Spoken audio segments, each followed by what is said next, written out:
యాదాద్రి జిల్లా దోతిగూడెంలోని కెమికల్ ఫ్యాక్టరీలో జరిగిన ప్రమాదంలో ఇద్దరు ప్రాణాలు కోల్పోయారు. హిజోలో పరిశ్రమలో రియాక్టర్ పేలడంతో 10 మందికి తీవ్ర గాయాలయ్యాయి. ఆసుపత్రిలో చికిత్స పొందుతూ ఇద్దరు మృతి చెందారు. మృతులను నల్గొండ, ఖమ్మం జిల్లాలకు చెందిన నాగిరెడ్డి నరేష్ కుమార్గా గుర్తించారు.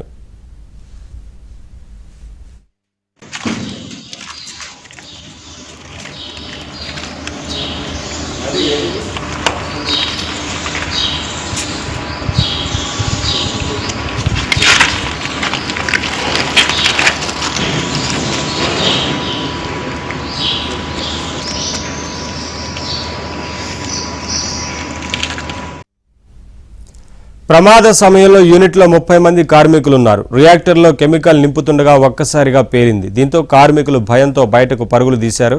నెల రోజుల క్రితం కూడా ఈ కంపెనీలో ప్రమాదం జరిగింది. ఆ ప్రమాదంలో ఒకరు మృతి చెందారు. వరుస ప్రమాదాలతో కార్మికులు భయాందోళనకు గురవుతున్నారు.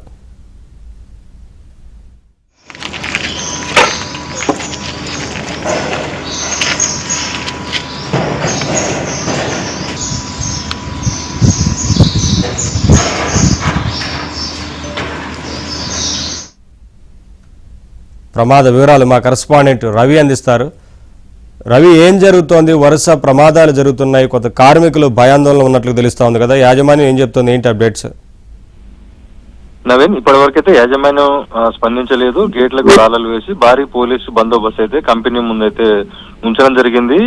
భూదాన్ పోచంపల్లి మండలం దోతిగూడెంలోని అజేలో రసాయన పరిశ్రమలో నిన్న అర్ధరాత్రి దాటిన తర్వాత ఘోర అగ్ని ప్రమాదం జరిగింది. కెమికల్ రియాక్టర్ పేలడంతో భారీగా శబ్దం ఎగిసిపడి మంటలైతే ఎగిసిపడి అక్కడ ఉన్నటువంటి కార్మికులకు భయాందోళనలో మొత్తం కూడా పరుగులు తీశారు. ఆ ప్రమాద సమయంలో 30 మంది కార్మికులు విధుల్లో ఉన్నారు. అందులో 10 మందికి తీవ్ర గాయాలైంది. అందులో ఇద్దరు ఇప్పటికే ఆసుపత్రిలో, హైదరాబాద్ ఆసుపత్రిలో చికిత్స పొందుతూ మృతి చెందారు. మరో ఇద్దరి పరిస్థితి విషమంగా ఉంది. మరో ఆరుగురు అయితే చికిత్స పొందుతున్నారు. మృతులు ఖమ్మం జిల్లాకు చెందినటువంటి నాగబోయిన నరేష్, అదేవిధంగా నల్గొండ జిల్లా పెదవూర మండలానికి చెందినటువంటి చిన్న నాగిరెడ్డిగా గుర్తించారు.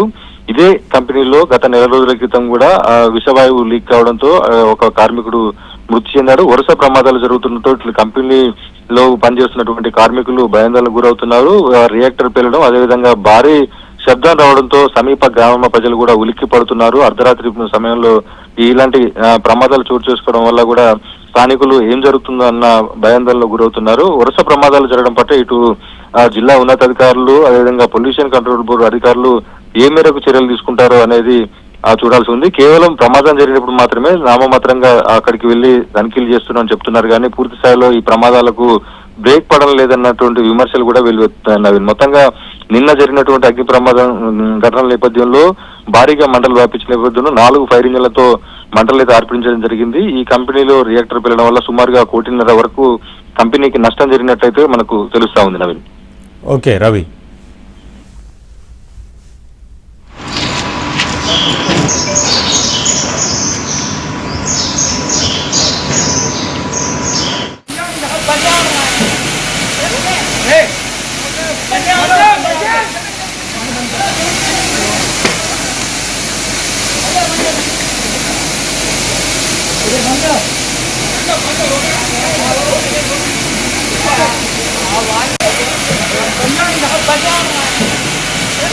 Hey!